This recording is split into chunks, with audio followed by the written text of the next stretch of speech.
No problem. So we were talking about his aortic stenosis.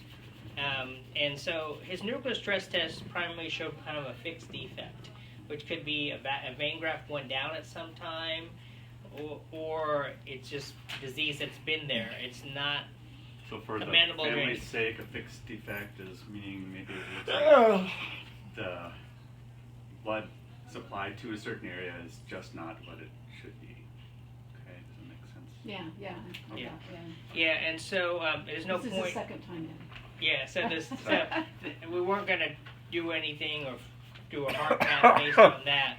But then the question is, the aortic stenosis, which the aortic stenosis on the echo was interpreted as severe, and I looked at it again, yes, severe. And so it's at the point where you'd be concerned that could be causing some of his symptoms. He sees a cardiologist already at KU, and so we're talking about, since he's already had a surgery before, a second surgery is a tough thing, and this is where TAVR, trans-aortic valve replacement, can be a good option. And so we have valve clinics, they have valve clinics, and so... I just interpreted what you said because he didn't really hear, and he says, okay, let's just do you guys. Okay. He kind of likes to just get things done. Okay, well... Because he is reporting to me that his stress test and echo from Headkey probably wasn't, beyond 2 years, and you have one from December of... I was here with him, and you did those two. So then, if that's the case, then this is what I recommend we should do. Tomorrow, we should do a right and left heart cath. And why we do that is we look at the bypasses, we look at the pressures in the heart, and we measure the valve. And so by doing that, we get all the information that we need, and then I can send you to the valve clinic. Now, we have a special valve clinic that's done by the physicians who are actually doing the TAVR. They do it at Research. I'm not exactly sure if the valve clinic's at Research or over here, but it's a valve clinic, and that's where we set people up. Because, we get people with a lot of different reasons. Maybe someone says they should have a TAVR, but not everyone should probably do a TAVR because we don't know its longevity. But for him, I think the idea is the TAVR would be beneficial because the risk of surgery is high. So most likely he's never having surgery again. Most likely he's never going to have surgery again. He can have this, and then he can pass into the... Yeah. I mean, if he didn't have this, it would be a really miserable existence. I think it would be. Not in fact, there's even data where you can go back and do it again if we need to. But I think that before we even do that, what we usually do is we get the information.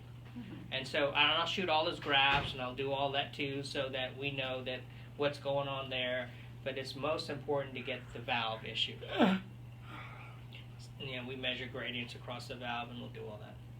And that'll happen tomorrow. If you want me to, now that with this new information that you've told me that he wants to stay and do it here, we might as well just get that done tomorrow. Then we can let him go. Yeah, well, he's had that.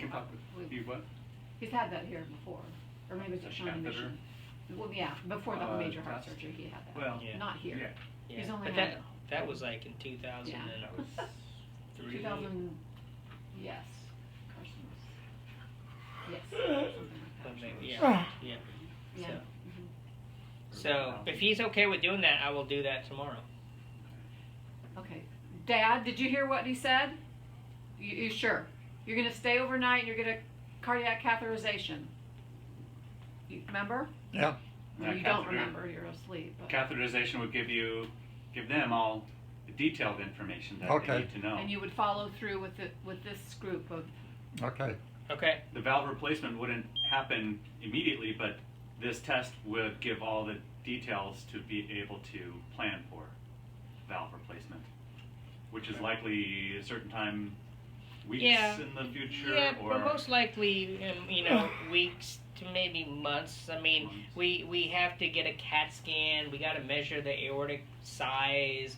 A lot of steps go into it before valve clinic visit and all that. What he needs to have done? Yeah, based on the narrowing of the aortic valve, yes. Because he's not going to be able to do much with that valve being tight.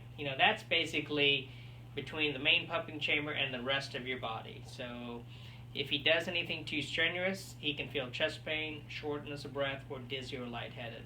Then he can also develop heart failure because of the pressure buildup. So these are all things that I think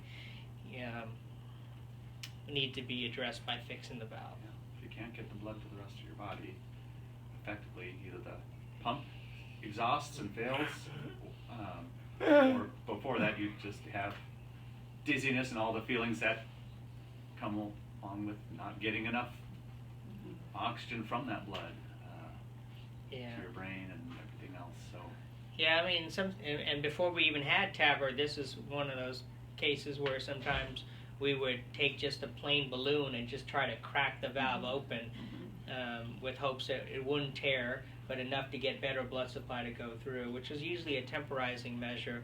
But now with TAVR and the newer devices, we're getting, very good outcomes.